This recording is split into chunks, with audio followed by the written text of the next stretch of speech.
ಮೂಷಿಕವಾಹನ ಮೋದಹಸ್ತ ಸಾಂಬರಕರ್ಣ ವಿಲಂಬಿತ ಸೂದ್ರ ವಾಮನ ರೂಪ ಮಹೇಶ್ವರಬುದ್ರ ವಿಘ್ನ ವಿನಾಯಕ ಪಾದ ನಮಸ್ತೆ. ಜೈ ಗಣೇಶ பாகிமாம். ஸ்ரீகணேஷ ரக்ஷமாம். அன்பான கடவுளர் டிவி நேயர்களுக்கு ஹரிஹர் சர்மாவின் பணிவான நமஸ்காரங்கள். நாம் ஒவ்வொரு மாதமும் பலன் பார்க்குறோம். இதை தவிர ஒவ்வொரு பயிற்சிகளும் மிகப்பெரிய பயிற்சிகள் அப்படின்ற பொறுத்தளவுக்கு சனி பகவான் பெயர்ச்சி, ராகு கேது பெயர்ச்சி, குரு பெயர்ச்சி, இதை மாதிரி பயிற்சிகள்லாம் பார்க்குறோம். இப்போ எப்பொழுதுமே பொறுத்தளவுக்கு குரு பெயர்ச்சி அப்படின்னாக்க சற்றேறக்குறைய ஒரு வருஷம், ராகு கேது பெயர்ச்சி அப்படின்னாக்க சற்றேறக்குறைய 1.5 வருஷம், இதுக்கு அடுத்தது சனி பெயர்ச்சி அப்படின்றது சற்றேறக்குறைய எப்போதுமே 2.5 வருஷம் வரும். ஆனால் இந்த ட்ரிப்பு பார்த்தீங்க அப்படின்னு சொன்னாக்க சனி பெயர்ச்சியை பொறுத்தளவுக்கு சற்றேறக்குறைய 3 வருஷம் வருது. சரி, எதுக்குனால இந்த மாதிரி 3 வருஷம் வருது அப்படின்னு பார்த்தோம்னாக்க சனி பகவானை பொறுத்தளவுக்கு ரிட்ராகேஷன், அதாவது வக்ர நிலை அடைகிறது. வக்ரம்னாக்க பலம் இழந்து காணப்படுதல். இருக்கிறதுலேயே சனியை போல் கொடுப்பவரும் இல்லை, சனியை போல் கெடுப்பவரும் இல்லை. அப்போ சனி கொடுப்பதை யாராலும் தடுக்கவும் முடியாது, சனி கெடுப்பதை யாராலும் தடுக்கவும் முடியாது. நம்ம ஒரு சின்ன உதாரணம் பார்ப்போமே. இருக்கிறதுலையே பரம பவித்திரமானவர் நல சக்கரவர்த்தி. அந்த நல சக்கரவர்த்தியையே ஒரு 7.5 வினாழிக ஜலத்தில் முக்கி பலன் கண்டவர். அவரை போல கொடுப்பவரும் கிடையாது, அவரை போல கெடுப்பவரும் கிடையாது. அதே போல் பார்த்தோம்னாக்க நவ கிரகங்கள் 9 கிரகங்களில் எந்த கிரகத்துக்கும் ஈஸ்வர பட்டம் கொடுக்கல. ஈஸ்வர பட்டம் கொடுத்த ஒரே கிரகம் நம்மளுடைய சனீஸ்வர பகவானான சனி ஈஸ்வரன். அப்போ நியாயத்தை வழங்குபவன் சனீஸ்வரன். இவரை யாராலையாவது கண்ட்ரோல் பண்ண முடியுமா? இவருடைய தகப்பனான சூரியனாலேயே இவரை கண்ட்ரோல் பண்ண முடியாது. சரி, யாரால தான் சாமி கண்ட்ரோல் பண்ண முடியும்? எம்பெருமான் விநாயக பெருமானாலையும் ஆஞ்சநேயராலையும் தான் இவரை கண்ட்ரோல் பண்ண முடியும். அப்போ இந்த சனி பகவானை பொறுத்தளவுக்கு இந்த வருஷம் சற்றேறக்குறைய 3 வருஷம் இருக்கிறாரு. மார்ச் 2026 வரலும் இருக்கார். சரி, இப்போ இவர் இருக்கிறது அப்படின்ற பொறுத்தளவுக்கு இவர் வக்ர நிலையை அடைகிறாரு. வக்ரம் அப்படின்னாக்க பின்னோக்கி செல்வது, ரிட்ராகேஷன் அப்படின்னு பேர். ரிட்ராகேஷன் அப்படின்னாக்க ஒரு சில சமயத்தை பொறுத்தளவுக்கு ஒரு நட்சத்திர பாதம் வருவார், ஒரு சில சமயம் 2 நட்சத்திர பாதம் ரிட்ராகேஷன் வக்ரம் ஆகியே வருவார். அப்படி பார்க்கும்பொழுது இந்த ட்ரிப்பு சனி பகவான் வக்ர நிலையை அடையிறாரு. வக்ர நிலையை அடையிறது எந்த டேட்லேருந்து எந்த டேட்டு வரலும்ன்ற சொல்கிறேன். அதுக்கப்புறம் ஒவ்வொரு ராசிக்கும் அந்த வக்ர நிலை அடையிறதுனால என்னென்ன பலன்கள் அப்படின்றதையும் சொல்கிறேன். ஃபஸ்ட்டு சனி பகவானானவர் வக்ர நிலையை அடையிறது அப்படின்றது பொறுத்தளவுக்கு வக்ர நிலை தொடக்கம் 19/6/2024 அன்னைக்கு கிழமை அப்படின்றது வசந்த கிழமையான புதன்கிழமை.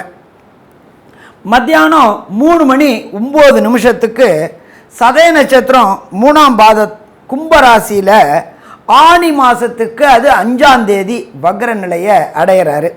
சரி, வக்ர நிவர்த்தி என்னைக்கு பெறாரு அப்படின்னு பார்ப்போமா? 4/11/2024 திங்கட்கிழமை மத்தியானம் 3:22 சதய நட்சத்திரம் 1ஆம் பாதத்துக்கு கும்பராசியில் வராரு.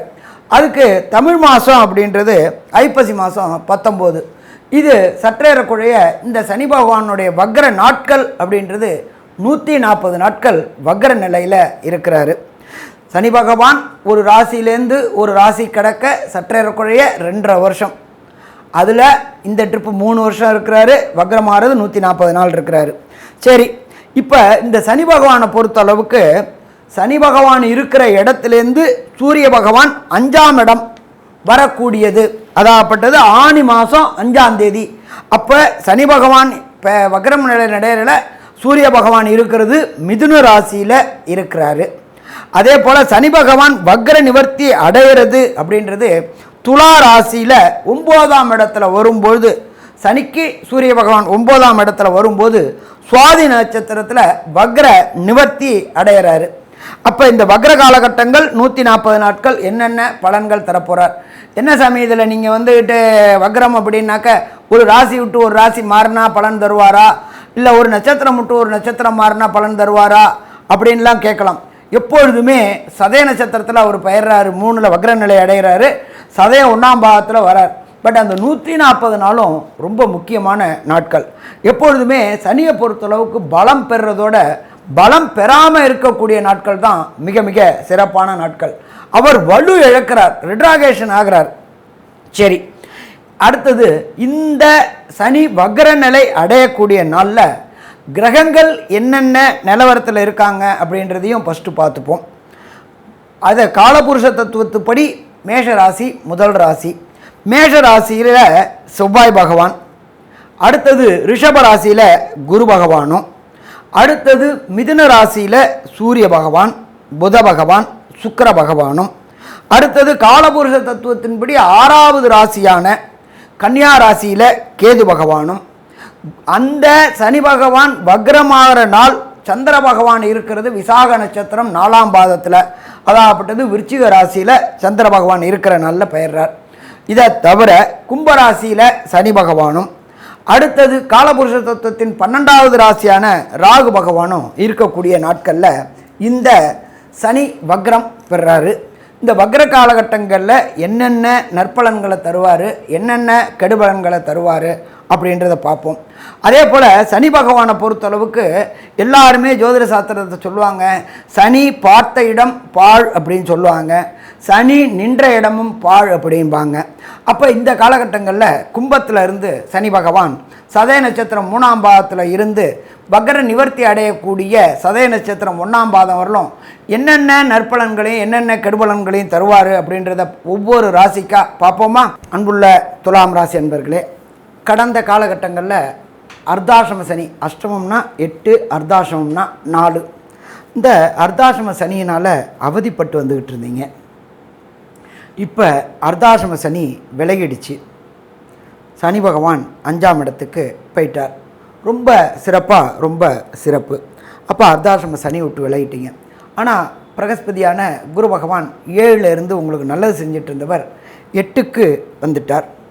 சரி, இப்போ இந்த சனி பகவான் வக்ரம் அடையிறதுனால என்னென்ன நற்பலன்கள் கிடைக்குது அப்படின்னு பார்ப்போமா? துளாராசி அப்படின்னாலே எல்லாருமே நியாயத்துக்கும் சத்தியத்துக்கும் கட்டுப்பட்டவங்க துளாராசி. எந்த ஒரு காரியத்தையும் எடுத்தேன் கவுத்தேன்னு செய்ய மாட்டாங்க, ரொம்ப நிதானமானவங்க, மேப்புள் மேய மாட்டாங்க, இன்டெப்த்தாக போகக்கூடியவங்க இந்த துளாராசி அன்பர்கள். எப்பொழுதுமே பார்த்தா சுக்கிரனோட ராசிக்கு சனி பகவான் யோகர். அப்போ அந்த சனி பகவான் 5க்கு போயிட்டார். 5க்கு போயிட்டு வக்ரமாயி பலம் இழந்தும் போயிட்டார்.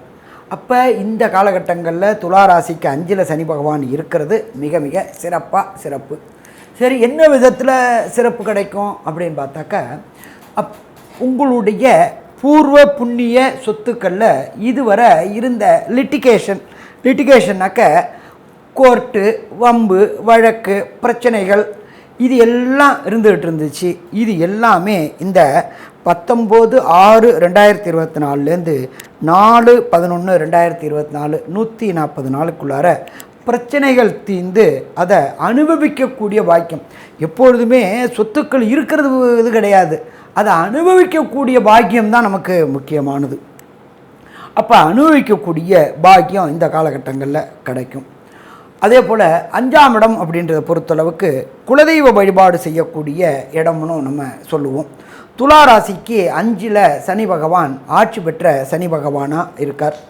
ரொம்ப வருஷமாக குலதெய்வத்துக்கு போகணுன்னு பிரார்த்தனை வச்சுட்டு போக முடியாமல் வீட்டில் சங்கடங்களையும் சந்திச்சுக்கிட்டே வந்தீங்க. இந்த குலதெய்வம் எப்போ போனோமோ அப்போ தான் இஷ்ட தெய்வங்கள் குடும்பத்துக்கு வரும். குடும்பத்துக்கு குலதெய்வமும் இஷ்ட தெய்வத்தோட அருளும் இருந்தாலும் பூர்வ புண்ணிய பித்ருக்களுடைய அருளும் இருந்தால் தான் அந்த குடும்பத்தில் நல்ல நிகழ்வுகள் நிகழும். அப்போ இந்த வக்ர காலகட்டங்களில் 5ஆம் அதிபதியான சனி பகவான் பலம் இழந்திருக்கிற கூடிய காலகட்டங்களில் குலதெய்வ வழிபாடு செய்தோம்னாக்க கண்டிப்பாக வெற்றி கிடைக்கும். இதை பொறுத்தளவுக்கு ரொம்ப மாதமாக இந்த துளாராசிக்காரங்களை பொறுத்தளவுக்கு காசி, கயா, அலகாபாத் போனோம். அங்கே போயிட்டு நம்மளுடைய முன்னோர்களுக்கும் மூத்தோர்களுக்கும் அவங்களுக்கு செய்ய வேண்டிய கடமைகள்னால் என்ன அப்படின்னாக்க திதிகள் தர்ப்பணங்கள் கொடுக்கக்கூடியது. கயாவில் திதி கொடுத்தாச்சு அப்படின்னாக்க முன்னோர்கள் நேராக மோட்சம் அடையக்கூடிய வாய்ப்பு கிடைக்கக்கூடியது. அப்போ இந்த காலகட்டங்களில் நீங்கள் விரும்பின காசி, கயா, அலகாபாத் போன்ற இடங்களுக்கு செஞ்சுட்டு பித்ருகாரியங்கள் செய்யக்கூடிய வாய்ப்புக்கள். பித்ருகாரியங்கள் கயாவில் பல்குர்னி தீர்த்தத்தில் ஸ்நானம் பண்ணிட்டு 64 கோத்திரதாயாதிகளுக்கும் 64 பிண்ட பிரதானம் பண்ணி அதை 3 பிண்ட பிரதானமாக ஆக்கி ஒரு பிண்ட பிரதானத்தை பசு கோ அப்படின்னு சொன்னாக்க பசு சகல தெய்வங்களும் வாசம் செய்யக்கூடிய இடம் பசு அவருக்கு கொடுக்கும் பொழுது நம்மளுடைய பித்திருக்கள் மோட்சலோகத்தை அடைவாங்க. இதை தவிர பாக்கி உள்ள 2 பிண்டத்தை விஷ்ணு பாதத்தில் வைக்கும் பொழுது விஷ்ணுவின் பரமபத வாசலுக்கு நம்மளுடைய முன்னோர்களும் மூத்தோர்களும் செல்வார்கள். எப்போ முன்னோர்களும் மூத்தோர்களும் பரமபத வாசலான சொர்க்கவாசலுக்கு சொர்க்கத்திற்கு சென்றால் அவங்களுடைய ஆசீர்வாதம் கிடைக்கும். அப்போ குலதெய்வ வழிபாடு பித்திருக்கள் வழிபாடு செய்ய ஏற்ற காலகட்டங்கள் இந்த 140 நாள். இந்த 140 நாளில் காசி, கயா, அலகாபாத் செஞ்சுட்டு பித்திருக்காரியங்கள் செஞ்சுட்டு வரும்போது பித்திருக்களோட காரியங்களும் நிறைவேறும், குலதெய்வ வழிபாடும் நிறைவேறும். குலதெய்வ வழிபாடு வந்தால் இஷ்ட தெய்வங்கள் வீட்டில் வரும். அப்போ அந்த குடும்பத்தில் உள்ள அத்தனை சங்கடங்களும் விலகும். ஒரு சில பார்த்தீங்கன்னாக்க ஒரு சில குடும்பத்தில் எந்த விதமான சுபகாரியங்களுமே நடக்காது. அதுக்கெல்லாம் இதுதான் காரணம். அப்போ அதற்கு உண்டான வாய்ப்புகள் கிடைச்சிச்சு. இதை நாம் பயன்படுத்திப்போம். இதை தவிர பிரகஸ்பதியான குரு பகவான் 8ஆம் இடத்துக்கு போயிட்டார். தனத்தில் கொஞ்சம் ப்ராப்ளம் வரக்கூடிய வாய்ப்புகள் உண்டு. கேட்ட இடத்துல பணம் கிடைக்கிற வாய்ப்பு குறையக்கூடிய வாய்ப்புகள் உண்டு. அதனால் இந்த காலகட்டங்களில் குரு வழிபாடும் செய்தோம்னாக்க கண்டிப்பாக வரும். சரி, எப்படி போகலாம் அப்படின்னாக்க வெளியூர், வெளிமாநிலம், வெளிநாடு. துளாராசிக்கு 6ல் ராகு பகவான். 6ல் ராகு பகவான் அப்படின்றது ராகுனாலே பிரம்மாண்டம் பிரம்மாண்டம் பிரம்மாண்டம். அப்போ அந்த பிரம்மாண்டமான காரியங்கள் வெளியூர், வெளிமாநிலம், வெளிநாடு போய் பொருள் ஈட்டக்கூடிய வாய்ப்புகள் உண்டு. துளாராசியை சேர்ந்த குழந்தைகளுக்கு ஐஐடி, ஜேஇஇ, நீட் எக்ஸாம் எழுதுகிற குழந்தைகளுக்கு நல்ல வெற்றி கிடச்சி விரும்பிய யூனிவர்சிட்டியில் சேர்ந்து அதற்கு உண்டான PR, visa, citizenship, credit card எல்லாமே கிடைக்கக்கூடிய காலகட்டங்கள் இந்த சனி வக்ரமான காலகட்டங்கள். இதை தவிர சனி பகவானை பொறுத்தளவுக்கு பார்வை பெறக்கூடிய இடம் 3ஆம் இடம். அதாகப்பட்டது மேஷத்தை பார்க்குறார். துளாராசியைச் சேர்ந்த அன்பர்கள் திருமணம் தடையும் தாமதமும் ஏற்பட்டுக்கிட்டே இருந்த துளாராசி அன்பர்களுக்கு குருபலம் என்கின்ற வியாழன் நோக்கு வந்துருத்து. அப்போ வியாழன் நோக்கு வந்துருத்து அப்படின்றதுனால திருமணமாகாத குழந்தைகளுக்கு திருமணமாகக்கூடிய வாய்ப்புகள் உண்டு. அதே போல் சந்தான பாக்கியம் என்கின்ற வம்சம் விருத்தி ஆகாத குழந்தைகளுக்கு இந்த காலகட்டங்களில் வம்சம் விருத்தி ஆகக்கூடிய வாய்ப்புகள் மிக மிக அதிகம்னு சொல்லலாம். ஸோ மொத்தத்தில் பார்த்தோம் அப்படின்னா இந்த துளாராசி அன்பர்களுக்கு வக்ரமானதுனால நற்பலன்களே கிடைக்கும்னு சொல்லலாம். ஒரு சில பேருக்கு தசாநாதனோ, புத்திநாதனோ, அந்தரநாதனோ, சூட்சமநாதனோ, பிரணவநாதனோ சரியில்லை அப்படின்னாக்க கிடைக்கக்கூடிய நற்பலன்கள் கிடைக்காம காலதாமதம் ஆகலாம். அவர்கள் செய்ய வேண்டியது காரைக்குடி பக்கத்தில் உள்ள பிள்ளையார்பட்டி விநாயகர், அது மலையிலேயே அமைந்த கோயில். ஒரு முறை அங்கே சென்று அங்கே உள்ள பிள்ளையார்பட்டி கற்ப விநாயகருக்கு அபிஷேகம் பண்ணி அன்னைக்கு அங்கே வர பக்தர்களுக்கு அன்னதானம் செய்துட்டு வந்தீங்க அப்படின்னு சொன்னாக்க பிரச்சனைகள் விலகும். சாமி, எனக்கு பிள்ளையார்பட்டி போகிறதுக்கு வாய்ப்பு குறைவு அப்படின்னு சொன்னீங்கன்னா நீங்கள் இருக்கிற இடத்துக்கு பக்கத்தில் உள்ள பிள்ளையார் கோயிலுக்கு போயிட்டு ஒரு 7 சங்கடகர சதுர்த்தி விநாயகருக்கு அபிஷேகம் செஞ்சுட்டு வந்தீங்க அப்படின்னா பிரச்சனைகள் ஓயக்கூடிய வாய்ப்புகள் உண்டு. சாமி, எனக்கு அதுக்கும் வாய்ப்பு குறைவு அப்படின்றவங்களுக்கு நான் ஒரு காயத்ரி மந்திரம் சொல்கிறேன். அந்த காயத்ரி மந்திரத்தை தினந்தோறும் இந்த 140 நாளும் பிரம்ம முகூர்த்த நேரமான 4லேருந்து 6க்குள்ளார சொல்லிட்டு வாங்கோ. ஓம் காகத்வஜாய வித்மகி கட்கஹஸ்தாய தீமகி தன்னோ மந்த பிரஜோதயாத். இந்த காயத்ரி மந்திரம் இந்த யூடியூப்பில் ஸ்லைட்லேயும் வரும். இதை சொல்லிக்கிட்டு வந்தீங்கன்னா வந்த பிரச்சனையும் வர பிரச்சனையும் விலகும். இதுவரை கேட்ட நேயர்களுக்கு ஹரிஹர சர்மாவின் பணிவான நமஸ்காரங்கள். கடவுள் அருள் டிவியை பார்த்தமைக்க நன்றிகள். மேலும் இது போன்ற தகவல்களை தெரிந்து கொள்ள கடவுள் அருள் டிவியை சப்ஸ்கிரைப் செய்யுங்கள். மறக்காமல் பெல் ஐக்கானை கிளிக் செய்யுங்கள்.